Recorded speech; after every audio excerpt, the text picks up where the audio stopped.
যুব মোর্চার কালীঘাট অভিযান আর সেই অভিযান ঘিরে রণক্ষেত্রের চেহারা নিল রবীন্দ্র সদন। পুলিশ ও বিজেপির নেতাকর্মীদের ধস্তাধস্তি, টেনে হিচড়ে লকেট তামগ্নদের প্রিজন ভ্যানে তোলে পুলিশ। বিরোধীদের কণ্ঠরোধ করতেই অতি সক্রিয় পুলিশ।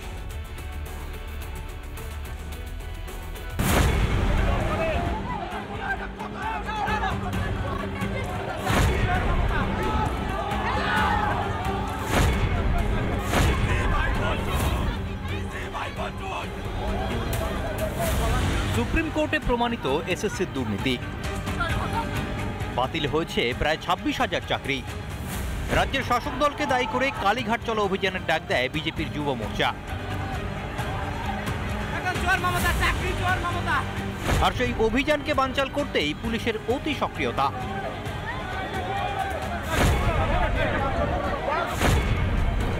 বিজেপির যুব মোর্চার কর্মীরা আসার আগেই কলকাতা পুলিশের তরফ থেকে এক্সাইজ চত্বরকে দুর্গ তৈরি করে ফেলা হয়।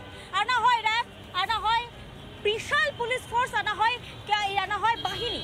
অন্যদিকে একই সঙ্গে এখানেই ডিপ্লয় ছিলেন দুজন আইপিএসও। বিজেপি যুব মোর্চার সদস্যরা পৌঁছতে শুরু হয় ধরপাকড়। বিজেপি কর্মীদের সঙ্গে ধস্তাধস্তি চলে। কার্যত চ্যাংদোলা করে প্রিজন ভ্যানে তোলা হয় বিজেপি কর্মীদের। কপালে গেরুয়া তিলক পরায় এক পথচারীকেও গ্রেফতারের অভিযোগ। ক্রিমিনাল ধরতে পারছে না, তাই আমাদের ধরে নিয়ে আসছে। তিলক পরার ধরতে, এইটা তো কোনো হতে পারে। শুধু বিজেপি কর্মী বা আম জনতাই নয়, প্রাক্তন বিজেপি সাংসদ লকেট চ্যাটার্জিকেও বাধা দেওয়া হয় পুলিশের তরফে। এক্সাইজ চত্বরেই পুলিশের সঙ্গে ধস্তাধস্তি বেঁধে যায় লকেটের। মমতা বন্দ্যোপাধ্যায় নেতাজি ইন্ডোর স্টেডিয়ামে যে নাটক করেছে, যে নাটক চলছে, তার প্রতিবাদ চলছে এখানে।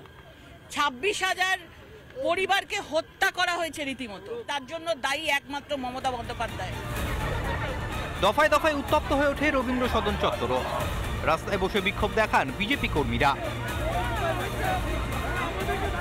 রাস্তায় বসে পড়েছেন কয়েকজন এবং এক্সাইজ মোড়ের মধ্যে বসে তারা অভিযোগ তারা বিক্ষোভ দেখাচ্ছে। চোর মমতাকে এবারে গদি ছাড়তে হবে। 26,000 মানুষের চাকরি গেল, সেটা কেন গেল তার উত্তর দিতে হবে। পিসি ভাইপো চোর আছে, টাকা খেয়ে চাকরি দেয়, চোর আছে পিসি ভাইপো। তমগ্ন ঘোষ ও ইন্দ্রনীল খা পৌঁছতেই ফের উত্তেজনা ছড়ায় এলাকায়।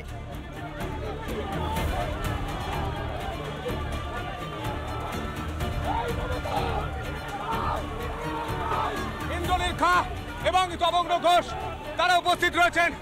এই মুহূর্তে সেই ছবি আমরা দেখাচ্ছি। কলার ধরে গ্রেফতার করা হলো। মমতা বন্দ্যোপাধ্যায়ের পদত্যাগের দাবি বিজেপি নেতা ও কর্মীদের। পাশাপাশি পুলিশের অতি সক্রিয়তার বিরুদ্ধেও সরব হন তারা।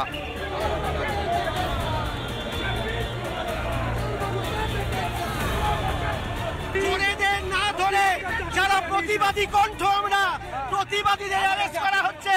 পশ্চিমবঙ্গ না বাংলাদেশ, আমার পালাত হচ্ছে। দেখুন, রাজ্য প্রশাসন নিয়োগ প্রক্রিয়া স্বচ্ছ করার আশ্বাস দিতে পারে না, যোগ্য অযোগ্য বাছাইও করতে পারে না। কিন্তু বিরোধী দেখলেই হঠাৎ যেন কর্তব্য পালনের ঘণ্টা বেজে ওঠে পুলিশের কানে। পুলিশকে ব্যবহার করে বিরোধীদের কণ্ঠরোধ আর কতদিন? পিঙ্কি অধিকারী ও সন্তু পানের রিপোর্ট, রিপাবলিক বাংলা। রাজ্যে দুর্নীতির জেরে চাকরি গিয়েছে প্রায় 26,000-এর। তারপরও নেতাজি ইন্ডোরে চাকরিহারাদের সঙ্গে বৈঠকে বিরোধীদের নিশানা মুখ্যমন্ত্রীর। শিক্ষা ব্যবস্থাকে ভেঙে ফেলার জন্য চক্রান্ত চলছে। চাকরি কারার অধিকার কারো নেই, আদালতকে চ্যালেঞ্জ মমতার। আমি ন্যায় বিচার চাইছি, মাননীয় মুখ্যমন্ত্রীর কাছে আমার ন্যায় বিচার চাইছি।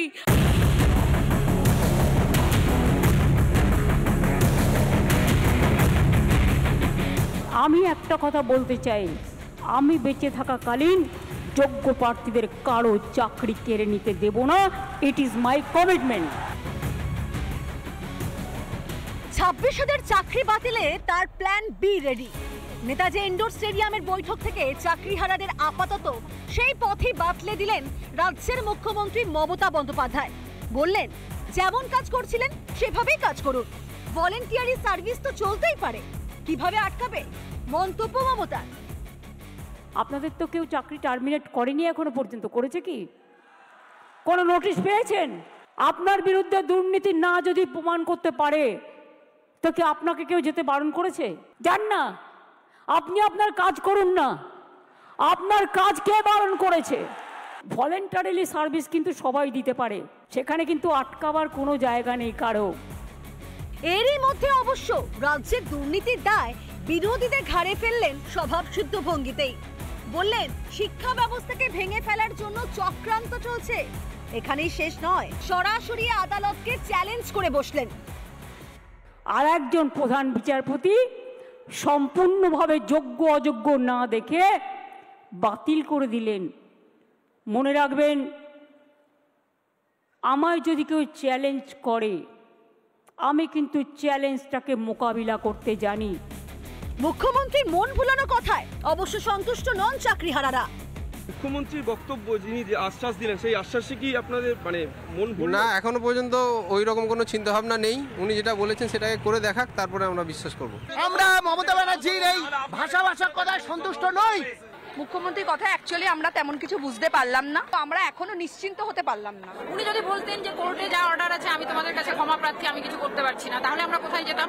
দিদি তো আমাদের পাশে এইটুকু দাঁড়িয়েছে, উনি তো ক্ল্যারিফিকেশন সুপ্রিম কোর্টে নিচ্ছে। কিচ্ছু নেই, উনি জাস্ট আমাদেরকে শান্ত করার চেষ্টা করছেন যাতে এই মুহূর্তে আমরা আন্দোলনে না যাই, কিন্তু ওনার এই চক্রান্ত সফল হবে না। আমরা এই বৃথা চেষ্টা কিন্তু চেষ্টা বৃথা হবে, এটা কিন্তু পরবর্তীকালে কিন্তু ভয়ঙ্কর আন্দোলনের দিকে কিন্তু যাবে। আমরা পুরোপুরি সন্তুষ্ট নই, আমরা সন্তুষ্ট একরকমই হব, সেদিনই হব যেদিন যেমন ভাবে চলছে তেমন ভাবে করতে পারবো। এদিন বৈঠকের আগে দফায় দফায় রণক্ষেত্র হয় নেতাজি ইন্ডোর স্টেডিয়াম। 5 ইস্যু করা নিয়ে বচসা বাঁধে।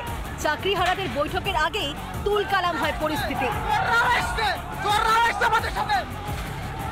রিপাবলিক বাংলা। চাকরি হারিয়ে মাথায় আকাশ ভেঙে পড়েছে প্রায় 26,000 শিক্ষকের। নেতাজি ইন্ডোরে মুখ্যমন্ত্রীর সঙ্গে বৈঠকের পরও হাতে এলো শুধুই গাল ভরা প্রতিশ্রুতি। মুখ্যমন্ত্রী মমতা বন্দ্যোপাধ্যায়ের প্ল্যান কি এবার রাজ্যের সিভিক নিয়োগ, সিভিক ভলান্টিয়ারের পর সিভিক শিক্ষকের পথে এ বাংলা? আমি বেঁচে থাকাকালীন যোগ্য প্রার্থীদের কারো চাকরি কেড়ে নিতে দেব না। It is my commitment. এই ব্যর্থতার দায় তো আমাদের নয়, এই ব্যর্থতার দায় আমাদের নয়, যারা এই অন্যায় করেছে তাদের শাস্তি দেওয়া হবে। আমার ছেলে আছে, আমি কোনোদিন দুর্নীতি শুনেছিলাম না, আমার কোনোদিন।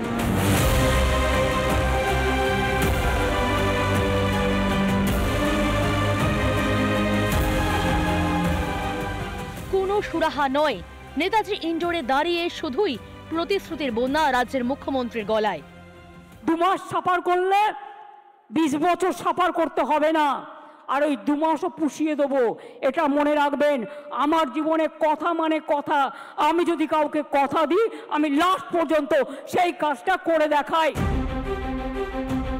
মুখ্যমন্ত্রী মমতা বন্দ্যোপাধ্যায়ের হাত ধরেই রাজ্যে সিভিক ভলেন্টিয়ার পদের আবির্ভাব ঘটে। এবার কি সিভিক শিক্ষক চালু করতে চান রাজ্যের প্রশাসনিক প্রধান? যদিও মমতার আশ্বাসে ছিঁড়ে ভিজবে না বার্তা চাকরিহারা শিক্ষকদের।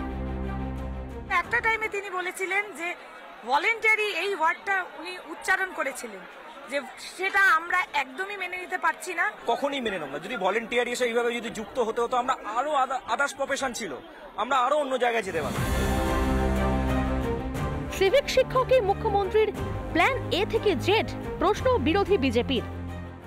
আমি জানি না মাননীয় মুখ্যমন্ত্রী সিভিক ভলেন্টিয়ারের মতো সিভিক টিচার করবে কিনা, তবে এই মুহূর্তে মাননীয় মুখ্যমন্ত্রী সিভিক মুখ্যমন্ত্রী হয়ে গেছেন। বাংলার মানুষের বিশ্বাস আস্থা কোনোটাই মাননীয় মুখ্যমন্ত্রীর প্রতি নেই। আপনি শিক্ষককে যদি বলেন ভলেন্টারি চাকরি করতে, শিক্ষককে যদি বলেন গ্রুপ ডি করতে, এটা কি তার মেধা, তার একাডেমিক, তার সঙ্গে সম্মান দেখানো হবে? চাকরি বাতিলের জন্য সিপিএম সাংসদ ও আইনজীবী বিকাশ রঞ্জনকেই দায়ী করেন মুখ্যমন্ত্রী মমতা।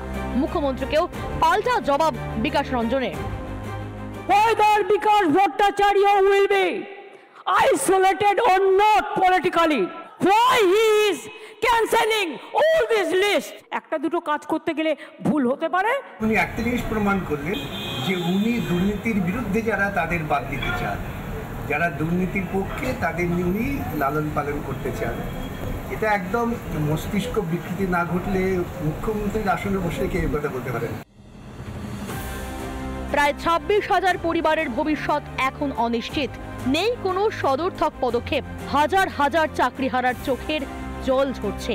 আর প্রতিশ্রুতির পিয়ানো বাজাচ্ছেন মমতা বন্দ্যোপাধ্যায়। রিপাবলিক বাংলা।